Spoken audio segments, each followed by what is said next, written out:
Welcome to Royal Empire, the place where the stories behind palace walls are examined with a closer lens.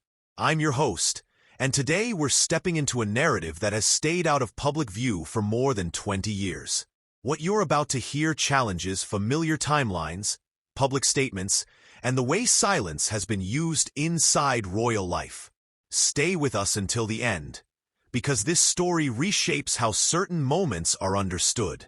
As the saying went behind closed doors, if someone was willing to play along, then Andrew would play too, as long as nothing ever pointed back to him. That was always the unspoken agreement. Some secrets remain hidden because everyone benefits from protecting them. Others stay buried because the wrong person hasn't spoken yet. This story is not light, and it was never treated casually. For years, Sarah Ferguson did something that stood out to those who understand royal behavior. She did not correct one specific story. She did not dismiss it, laugh it off, or publicly shut it down.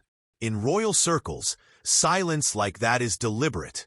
The story involved a private yacht, a royal prince, and a woman newly connected to high society. 3 days away from public view, and a result that, according to long-circulated accounts, could have changed everything. A possible pregnancy, a sudden cutoff, and a future redirected before it ever reached the public eye. Sarah Ferguson understood Prince Andrew's habits. She knew the environments he favored and recognized ambition, because she had lived alongside it for years. So when Meghan Markle later entered royal life, this was not unfamiliar territory for Fergie. It was an old story, carefully sealed and intentionally forgotten. Because when someone who has protected silence for decades stops doing so, the past doesn't stay buried. It demands attention, and that's where this story truly begins. If you find investigations like this compelling, subscribe to Royal Empire and stay connected. We explore the stories others avoid. When Sarah Ferguson stops protecting someone, it matters. She didn't need explanations about elite social culture. She had seen it firsthand long before Meghan Markle appeared on the royal stage. Years later, Meghan told a public story about first meeting Prince Andrew, suggesting she didn't recognize him and thought he was someone insignificant. To many, it sounded playful. To Fergie, it sounded unrealistic. Andrew was never invisible. He was not someone easily overlooked, especially by someone who had studied the royal world and moved within wealthy social circles. More importantly, Andrew was not unfamiliar within the spaces Meghan had already occupied. Fergie understood what many didn't. Language that creates distance is often used when closeness needs to be erased, when earlier connections become inconvenient, and when timelines must be cleaned up. That story didn't suggest innocence. It suggested separation, and separation is usually required when something existed before the official version begins. According to information shared privately over the years, the overlap between Meghan Markle and Prince Andrew was not just speculation. One account places them together in February of 2002 aboard a private yacht near Nice. Andrew was reportedly a high-profile guest. Meghan was said to be part of the same social group. This was not a large vessel. Everyone on board knew who was there. An eyewitness account passed along anonymously described a noticeable shift once Andrew arrived. Meghan was reportedly positioned beside him, and soon after, they withdrew from the group.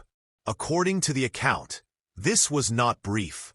It was days of separation from others on board, meals delivered privately, and a visible change in dynamics when they reappeared. People noticed, talk followed, and even as time passed, the memory stayed with those who witnessed it. For Sarah Ferguson, this was not shocking. It was confirmation of something she already understood. What matters most is not the alleged encounter itself, but what followed. According to the same account, communication did not end when the yacht returned to shore. There were messages, follow-ups, and expectations that something had been established. Andrew returned to London and reportedly disengaged completely. Calls went unanswered. Messages stopped. Staff were instructed to block further contact. Distance, as it often is in royal life, was used to erase a problem, but the silence did not come without tension. According to the account, Meghan attempted repeatedly to reach Andrew. There was urgency. She believed there was something he needed to know. The claim is that she believed she was expecting a child. If true, the implications would have been enormous for the institution. A situation outside control is always handled swiftly, and in this case, communication ended entirely. The pregnancy, according to the account, did not continue, and afterward, all contact ceased. Whether every detail is accurate or not, this narrative explains something that has lingered beneath the surface for years. Why silence was so absolute. Why certain stories were never addressed. Andrew would have every reason to ensure this never surfaced. Meghan would have every reason to move forward and reshape her future. And the institution would have every reason to bury it. There were no public records, no photographs, no powerful witnesses willing to step forward. Only memories carried by people with no protection. Years later, Meghan re-entered royal life through a different path, and suddenly the past became relevant again. That is when history becomes dangerous. Pressure inside powerful families is released strategically. Meghan occupies a vulnerable position. She is connected to the royal story, but not protected by it. She does not have generational shielding. She no longer serves a purpose to those who once defended her presence. That makes her expendable. William's position is secure. Charles is cautious but pragmatic. Meghan becomes the release point, the story that can surface without collapsing the structure. Sarah Ferguson understands this perfectly. If a truth is going to surface, Meghan's version is the safest place for it to begin. Subscribe to Royal Empire to stay with us as we continue uncovering stories like this. This is not a clash of opposites. It is a collision of similarities. Sarah Ferguson and Meghan Markle share instincts. Both understand status, access, and how relationships function as currency. Both learned that loyalty fades when usefulness ends. The difference is experience.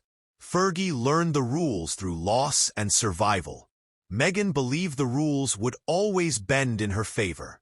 When two people built on similar instincts fall out, the fallout isn't emotional. It's calculated.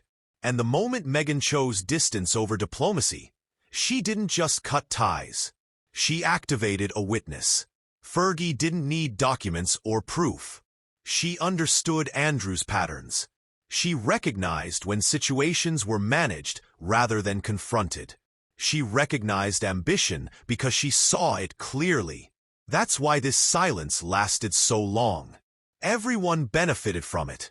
But now the balance has shifted. Fergie no longer gains protection. Meghan no longer holds favor. And Andrew has always relied on others to absorb the weight of his past. When someone with memory, motive, and nothing left to lose stops protecting silence, secrets don't vanish. They resurface. And when they do, the story stops being about rumors and becomes about who knew and who chose not to speak. Thank you for listening to this Royal Empire investigation. Subscribe now to stay informed on the stories that rarely make headlines.